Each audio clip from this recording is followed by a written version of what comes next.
Selamat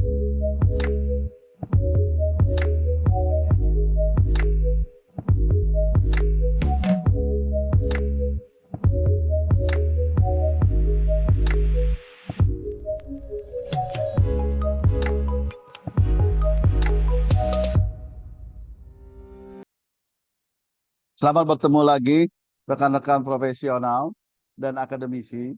Hari ini saya akan berbicara tentang risk management and business process.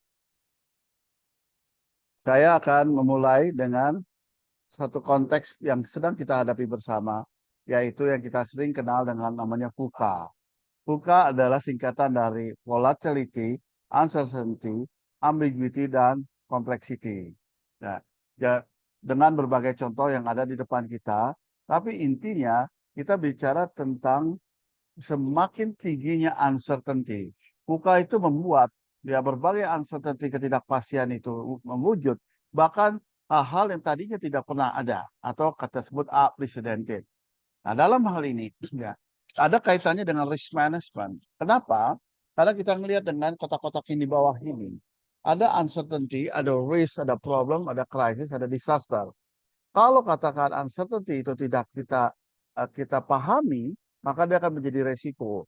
Resiko kalau kita gagal mengatasinya akan menjadi permasalahan atau problem.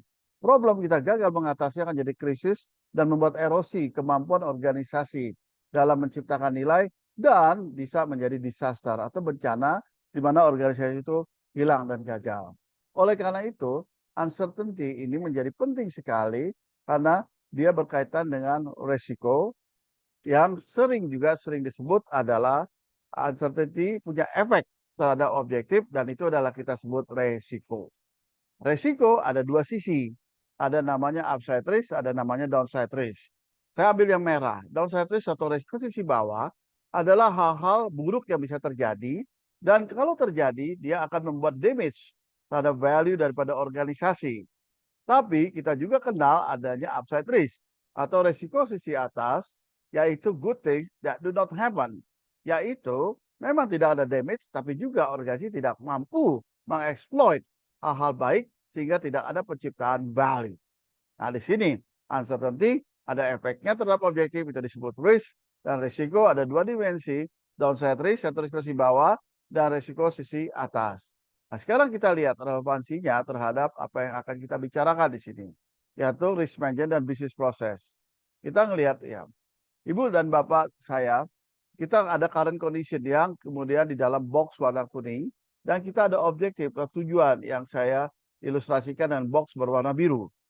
Kita kemudian kenal adanya proses bisnis atau bisnis proses agar dari sekarang sampai nanti waktu menciptakan value melalui pencapaian objektif itu bisa kita pahami atau kita bisa harapkan bisa terwujud.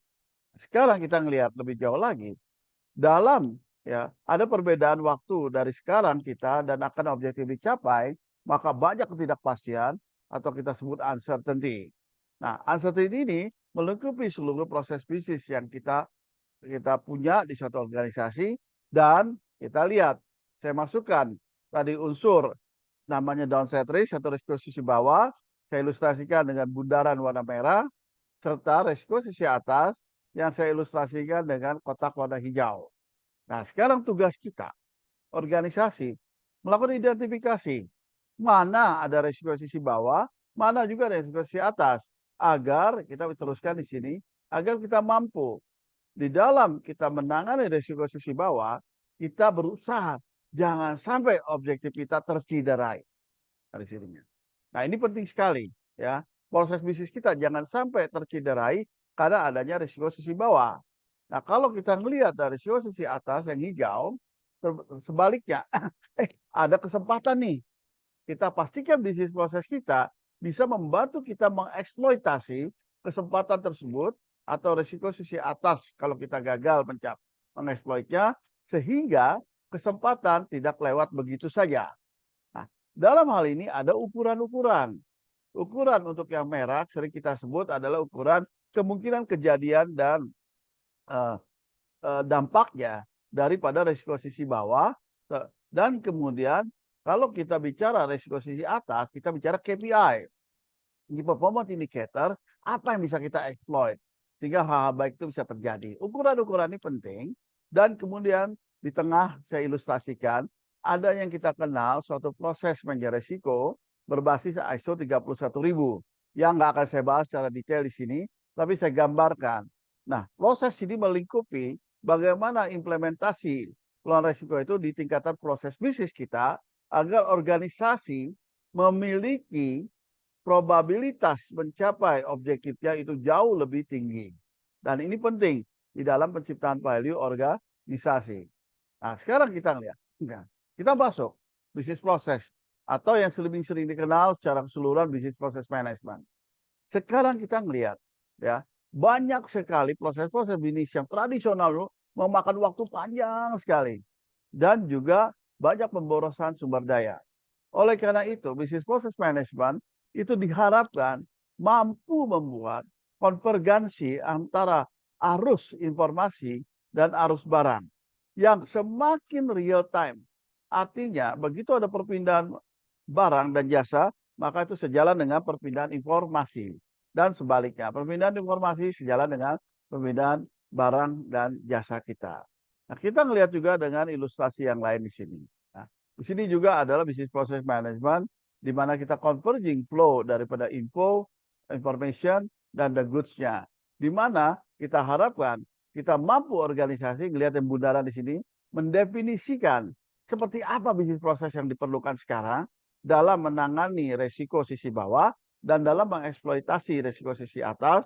Jadinya, habis kita lakukan improvement, peningkatan terus-menerus, dan kita adopsi lagi hal-hal baru, dan kita sustain, pastikan kita ada keberlanjutan yang terus-menerus. Dan siklus ini berulang-ulang, sedemikian rupa, sehingga kita bisa harap proses ini kita itu akan sedemikian tangguhnya dan akan juga ya memampukan kita untuk tetap berkelanjutan.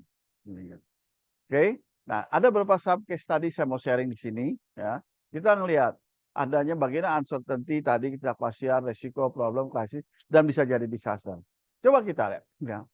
Saya nggak tahu apakah kalian ada di generasi yang tahu ada toko Gunung Agung yang besar sekali dulu dan sekarang sudah tidak ada. Ya, jadi dalam hal ini kita coba lihat ada kemungkinan berbagai ketidakpastian membuat mereka menghadapi resiko yang akhirnya bergeser menjadi permasalahan, krisis dan kemudian menjadi disaster buat si organisasi itu sendiri. Ya, Gunung Agung tutup. Kemudian kita ada juga case study Bluebird. Bluebird waktu ada corona atau COVID, babak belur, 70% dia drop. Tapi kemudian di sini ya mereka mampu akhirnya melakukan juga recovery, mampu untuk akhirnya tetap berjuang dan kemudian mereka juga pada saat yang sama berjuang untuk bisa katakan lepas dari efek COVID yang 70% menghancurkan bisnisnya dan pada yang sama memiliki kekuatan untuk siap ke depan melalui berbagai proses bisnis improvement yang dilakukan. Nah, kemudian kita lihat juga ya case tadi jamu cocretnya menir. Ya, ya ini sudah dari tahun 19 awal tahun 1900-an ya kemudian tahun 2015 ya di sininya hampir 100 tahun dia juga tutup dan gulung tikar.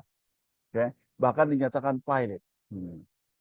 Ini suatu hal yang mencerminkan ya kalau kita menghadapi ketidakpastian ada resiko ada masalah jangan sampai jadi krisis karena kalau jadi krisis akan menjadi bencana. Contoh Bluebird mengalami suatu permasalahan besar, tapi mereka mampu kemudian berjuang dan bahkan melakukan juga pemulihan diri dan siap untuk ke depan atau di masa depannya. Nah, kita coba contoh juga jamu sido muncul. Jamu sido muncul bertolak belakang dengan jamu cocap Nyonya Menir.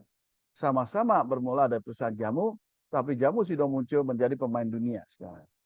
Jadi nggak ada yang bisa bilang, oh karena itu cuma jamu maka nggak bisa lah mereka katakan melakukan pemulihan. Ya, ada contoh, yaitu bagaimana kita juga bagaimana mengelola outside risk tadi, adanya opportunity. Ya, karena banyak sekali orang, sering sekali opportunity banyak tapi nggak mampu memanfaatkan. Kemudian saya ambil case Nokia. Ya, di sini kita coba lihat ya satu uh, ya Nah, coba kita lihat Nokia di sini. Ya, Nokia ya kita lihat mulai menjadi bertengger di nomor 1 dunia dari tahun 97. Oke, lihat 98 masih tetap nomor 1. 99 ya masih nomor 1. Kita lihat situnya. Terus ya kita lihat ya di sininya. Oke, 2000 ya masih nomor 1. Oke, kita lihat terus dan kelihatan di bawahnya sudah mulai ada pergerakan. Ya, oke. Mulai kelihatan tuh ada pemain baru ya. Oke, ada pemain baru naik ya. Dan Nokia masih bertengger dari tahun 97. Ada Sony Ericsson maju ya. Pemain dari Cina belum masuk. Samsung mulai naik ke nomor 3 sininya. Tapi Nokia tetap nomor 1. Ini menarik mulai kita lihat ya. 2004 masih nomor 1. Motorola naik, Samsung masih naik. Nah, mulai ya. Sony Ericsson mulai stuck atau mulai macet. Kalau kita lihat tapi naik dulu, LG turun, Samsung naik, kita lihat di sini. Oke. Nah, Motorola turun nih. Mulai terjadi krisis dalam diri mereka. Oke, sininya. Nokia bertengger, masih luar biasa. Ingat udah 10 tahun ini, dari 97 sampai 2007. Nah, mulai Bapak lihat ada Apple masuk. Nah, HTC jadinya. Oke, Samsung mulai ngejar dengan fitur-fiturnya yang sekarang mulai sangat modern dan juga sangat kaya dengan fitur-fitur barunya. Nah, mulai hati-hati. Setelah 13 tahun, Nokia mendapatkan lawan tangguh yaitu Samsung sininya. Dan ada pemain baru, Huawei, lihat di situ. Ya, ini pertempuran. Lihat 2012 atau 2011 akhir Samsung ambil alih Nokia. Nokia langsung bas. Ya. Coba lihat kecepatan dia jatuh. Ya, dari resiko jadi problem, jadi apa? Krisis. Dan nah kita lihat Nokia jebol terus di sini, jebol terus ya kita dan makin ke bawah dan setelah itu dia sudah mulai mengalami kesulitan untuk bertahan dan hilang dari peredaran. Oke, itu adalah contoh ya bagaimana perusahaan sebesar apapun ya akan mengalami atau menghadapi juga risiko. Perusahaan sekecil apapun juga menghadapi risiko. Tapi bagaimana kita mempersiapkan diri terhadap risiko itu beda-beda ya. Dan risiko itu bisa ditangani bukan hanya dari angan-angan. Ayo ubah strategi, enggak, tapi di tingkatan proses bisnisnya. Nah, dalam ini proses bisnisnya mengadopsi operating system yang Samsung mengatakan operating system yang open access, sedangkan pada itu Nokia tidak mau pakai Symbian. Oke, jadi setelah 15-20 tahun Nokia hilang. Oke. Nah, waktu itu Nokia CEO bilang, kita kok udah nggak ada melakukan hal jelek, tapi entah gimana kita hilang dari bisnis. Oke. Nah, ini adalah pembelajaran di kita bahwa hidup ini ya, proses bisnis, organisasi harus mempertimbangkan kurang lebih kira-kira keadaan ke depan tuh apa sih tantangan dan kesempatannya ya. Nah, di sini kita melihat proses manajemen yang mengucu ke depan adalah bagaimana memastikan proses bisnis itu tetap bisa bekerja secara efektif dan pada saat kita tiba di masa depan tersebut. Dan pada saat perubahan-perubahan itu harus terjadi di dalam organisasi. Oke, ini gambaran, Mbak. Untuk state, ada artificial intelligence, ada quantum, ada blockchain, ada Internet of the Things, gambaran itu. Dan juga kita lihat di sini, ujung-ujungnya semua hal tersebut harus diimbangi dengan kemampuan manusianya, sehingga kemampuan organisasinya bisa diharapkan terwujud demikian rupa sejalan dengan kemampuan manusia. Kemampuan manusia dalam ini bisa membawa dari current state yang hijau tua ke hijau udah sini ke future state hanya mungkin kalau punya kompetensi di tingkatan individu, yaitu kompetensi dari knowledge, skill, dan attitude, sehingga secara bersama-sama dan secara organisasi keseluruhan memiliki budaya untuk siap dengan ke depan di tingkatan proses bisnisnya. Mengadopsi bukan hanya strategi, tapi di level proses bisnis, sehingga tetap lebih efektif tetap efisien dalam situasi masa depan. Demikian ya video ini mudah-mudahan bermanfaat bagi para akademisi maupun praktisi dalam melihat kaitan antara proses bisnis dengan manajemen risiko. Sampai jumpa.